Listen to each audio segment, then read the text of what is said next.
Oke, bismillahirrahmanirrahim. Assalamualaikum warahmatullahi wabarakatuh. Halo guys, dimanapun anda berada, kembali lagi berjumpa bersama Mang Aril gitu ya. Semoga kita selalu dalam keadaan baik dan kebaikan selalu menyertai semua. Baik, kita langsung aja ke TKP gitu ya. Di sini sudah disebutkan salah nama perusahaannya Bibijo Tibutu Susu gitu ya. Selalu biasanya di semuanya. Jadi sebaik di soalnya di sebaik solution biar apa? Iya betul, biar inspirasi gitu kan ya. Misalnya kayak gini, kita baca bareng-bareng ya. Pahlawan yang berkontribusi dalam kebangkitan nasional, salah satunya adalah Soekarno. Menyandang predikat sebagai bapak bangsa, beliau memberikan kontribusi penting sebagai proklamator kemerdekaan Indonesia. Selain itu, Soekarno memiliki predikat orator yang andal sehingga membuat semangat persatuan, kesatuan, serta nasionalisme bangkit. Integritas Soekarno terhadap bangsa Indonesia tercermin dalam bla bla bla. Karya-karyanya yang diakui oleh tokoh internasional. B. Perannya dalam memproklamasikan kemerdekaan Indonesia. C. Gaya komunikasi Soekarno yang andal dan berapi-api. D. Sebagai arsitek, ia banyak mengerjakan rancangan bangunan. E. Diakuinya Soekarno sebagai tokoh berpengaruh dunia. Berarti kata kuncinya yang ditanyakan adalah integritas ya. Nah, berarti untuk menjawab soal ini kita harus tahu dulu apa sih integritas itu. Nah, menurut Kamus Besar Bahasa Indonesia, integritas adalah mutu atau sifat keadaan yang menunjukkan suatu kesatuan yang utuh sehingga memiliki potensi dan kemampuan yang memancarkan kewibawaan serta kejujuran katanya. Sementara menurut Mulyadi tahun 2002 nih bahwa integritas adalah suatu elemen karakter yang mendasari timbulnya pengakuan profesional. Integritas merupakan kualitas yang melandasi kepercayaan publik dan merupakan patokan benchmark ya bagi anggota dalam menguji semua keputusan yang diambilnya. Jadi ternyata integritas adalah elemen karakter yang mendasari timbulnya pengakuan profesional. Berarti adanya nanti dengan integritas itu membuat adanya pengakuan profesional. Di sini juga sama dikatakan ya bahwa integritas merupakan kualitas yang menjadikan timbulnya kepercayaan masyarakat dan tatanan nilai tertinggi bagi anggota profesi dalam menguji semua keputusannya. Integritas merupakan kepatuhan tanpa kompromi untuk nilai-menilai moral dan menghindari penipuan, kemanfaatan, kepalsuan atau kedangkalan apapun. Integritas merupakan agar karyawan dapat bertindak jujur. Nah, intinya bahwa dengan adanya integritas itu satu, di samping memancarkan kewibawaan, kejujuran, dia juga akan menimbulkan adanya pengakuan yang profesional dari orang lain. Nah, berarti lihat di sini yang adanya pengakuan mana? Karya-karyanya diakui oleh tokoh ini, tapi ini hanya diakui oleh tokohnya saja ya. Padahal harusnya oleh semua semua bangsa gitu, nggak hanya tokohnya saja ya, semua rakyat di manapun di berbagai negara gitu maksudnya. Perannya dalam memproklamasikan kemerdekaan Indonesia ini bukan ya kan yang ditanyakan integritas, gaya komunikasi Soekarno yang andal dan berapi-api bukan, arsitek juga bukan. Diakuinya Soekarno sebagai tokoh berpengaruh di dunia. Nah, ini ada pengakuan kan, pengakuan profesional. Integritas itu kan tadi dengan adanya memancarkan kewibawaan yang membuat adanya pengakuan dari orang lain gitu ya secara profesional. Berarti ini jawabannya, diakui sebagai tokoh berpengaruh di dunia. Jadi kalau begitu jawabannya seperti yang begitu kan, ada Z idap isi batop kalau batop dek so ada bercu mana nih. Salah satu contoh nilai persatuan Indonesia adalah bahwa semangat kebangsaan diarahkan pada perlindungan segenap bangsa dan seluruh tumpah darah Indonesia yang senasib sepenanggungan dalam bingkai NKRI. Bukti bahwa nilai tersebut digali dari budaya bangsa Indonesia adalah bla bla bla. A. Perjuangan kemerdekaan dilakukan oleh semua rakyat Indonesia. B. Sikap patriotisme dan nasionalisme sudah tumbuh sejak penjajahan. C. Semangat rela berkorban untuk kemerdekaan bangsa Indonesia. D. Kerelaan bergabung menjadi bangsa Indonesia yang merdeka. E. Kuatnya rasa persatuan dalam memperjuangkan kemerdekaan Indonesia. Jadi gini, contoh nilai persatuan adalah bahwa semangat kebangsaan diarahkan pada perlindungan segenap bangsa dan seluruh tumpah darah Indonesia yang senasib sepenanggungan dalam bingkai NKRI.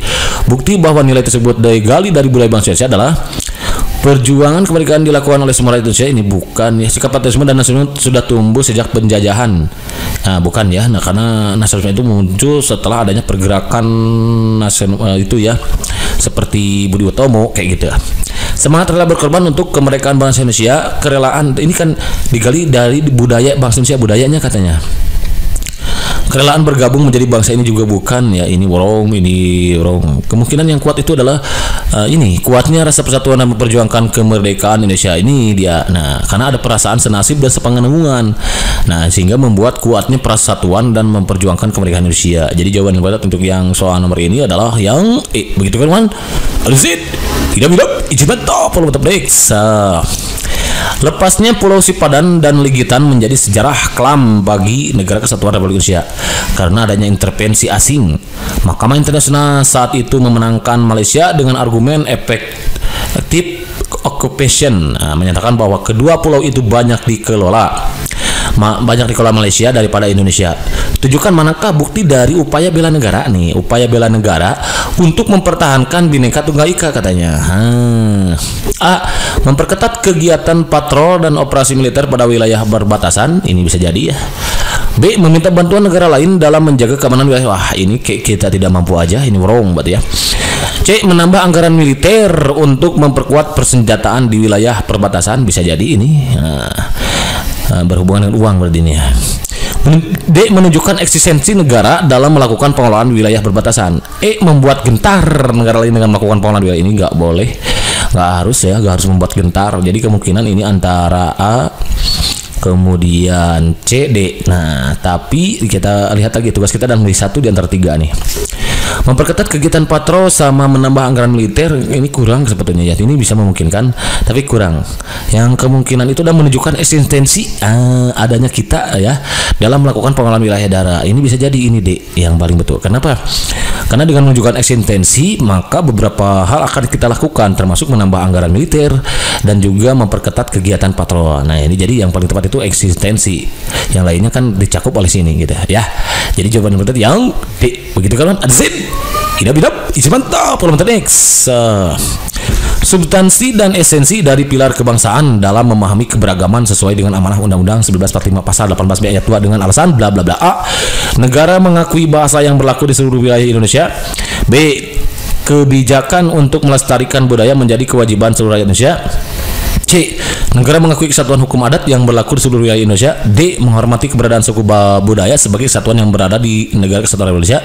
E. Negara mengakui hukum adat sebagai hukum yang berlaku. Berarti kita harus tahu pasal 18B, 18IB ini ya, ayat 2 katanya. Oke, kawan-kawan, sebagai wawasan tambahan aja untuk kita bahwa pasal 18 itu terdiri dari 7 ayat. Ayat pertama mengatakan bahwa negara kesatuan Republik Indonesia dibagi atas daerah provinsi dan daerah provinsi itu dibagi atas kabupaten kota yang di tiap-tiap provinsi kabupaten dan kota mempunyai pemerintah daerah yang diatur dengan undang-undang. Jadi pasal 18 ayat 1 itu mengatur tentang pemerintah daerah dan pemerintah provinsi. Ya. Pemerintah daerah, provinsi, daerah kabupaten dan kota mengatur dan mengurus sendiri urusan pemerintahan menurut asas otonomi dan bertugas tambahan. Tugas pembantuan. Jadi otonomi daerah itu diatur dalam pasal 18 juga kawan-kawan, ayat 2. Kemudian di ayat 3-nya pemerintahan daerah provinsi, daerah kabupaten dan kota memiliki dewan perwakilan DPRD yang anggotanya dipilih melalui pemilihan umum. Nah, ini berarti bercerita tentang anggota DPRD yang anggotanya dipilih melalui pemilihan umum. Berarti pasal 18 ayat 3.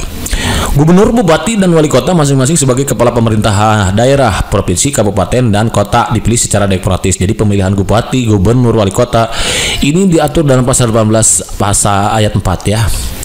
Pemerintahan daerah menjalankan otonomi seluas-luasnya kecuali urusan pemerintahan yang oleh undang-undang ditentukan sebagai urusan pemerintah pusat. Jadi kalau pemerintahan itu urusan pemerintahan diatur oleh pemerintah pusat kawan-kawan ya. Jadi diatur di pasal 18 ini. Pemerintahan daerah berhak menetapkan peraturan daerah dan peraturan-peraturan lain untuk melaksanakan otonomi dan tugas pembantuan. Nah, ini dia di pasal 18 juga. Susunan dan tata cara penyelenggaraan pemerintahan daerah diatur dalam undang-undang. Oke, berikutnya ada pasal 18A. Jadi 18 itu terdiri dari 7 ayat dan ada 18A dan 18B. 18A-nya hubungan wewenang antara pemerintah pusat dan pemerintah daerah, provinsi, kabupaten dan kota, antara provinsi dan kabupaten kota diatur dengan undang-undang dan memperhatikan kekhususan dan keragaman daerah. Nah, ini mengenai hubungan wewenang antara pemerintah pusat dan daerah diatur 18A kawan-kawan. Hubungan keuangan, pelayanan umum, pemanfaatan sumber daya alam dan sumber daya lainnya antara pemerintah pusat dan pemerintah daerah diatur dan dilaksanakan secara adil dan selaras berdasarkan undang-undang. Ini pasal 18A ayat 2. baru ini kita masuk 18B. Negara mengakui dan menghormati menghormati satuan-satuan pemerintah daerah yang bersifat khusus atau bersifat istimewa yang diatur dengan undang-undang. Negara mengakui dan menghormati kesatuan-kesatuan masyarakat hukum adat, beserta hak-hak tradisionalnya sepanjang masih hidup dan sesuai dengan perkembangan masyarakat dan prinsip negara kesatuan Republik Indonesia yang diatur dalam undang-undang. Berarti ini dia nih 18B itu. Menghormati keberadaan suku budaya sebagai satuan yang berada di wilayah NKRI. Ini dia. Bahasa bukan itu pasal, kalau bahasa itu Bembalangguk ya, bendera 35 36 nih bahasa itu. Ini wrong. Kebijakan untuk melestarikan budaya menjadi kewajiban seluruh, bukan. Negara mengakui kesatuan hukum adat yang berlaku di seluruh Indonesia. Menghormati keberadaan suku budaya sebagai satuan. Bentar dibantu yang mana nih? Negara mengakui hukum adat sebagai hukum yang berlaku. Negara mengakui hukum adat sebagai hukum yang berlaku. Coba tahu di 18B apa? Negara mengakui dan menghormati kesatuan-kesatuan masyarakat hukum adat beserta hak-hak nasionalnya sepanjang masih hidup dan sesuai dengan menghormati satuan pemerintah daerah yang bersifat khusus. Ini mengakui dan menghormati kesatuan-kesatuan masyarakat hukum adat, menghormati keberadaan suku budaya. Negara mengakui kesatuan hukum adat yang berlaku di seluruh Indonesia. Negara mengakui hukum adat sebagai hukum yang berlaku. Ini wrong. Antara C dan D sorry. Menghormati keberadaan suku budaya ya sebagai kesatuan suku budaya. Ada suku nggak di sini cerita suku? Negara mengakui dan menghormati kesatuan-kesatuan masyarakat hukum adat beserta hak tradisional sepanjang hidup dan sesuai dengan perkembangan masyarakat dan prinsip yang diatur. Pokoknya mengakui hukum adat gitu ya beserta hak tradisional. Berarti mengakui hukum adat. Negara memiliki kesatuan, mengakui kesatuan hukum adat yang berlaku di seluruh wilayah. Ini C berarti yang paling tepat ya. Sorry C. Menghormati keberadaan suku budaya. Bukan ya, tapi hukum adat. Tentang hukum adat 18B ayat 2 itu. Begitu kan kawan? That's it. Izin mantap.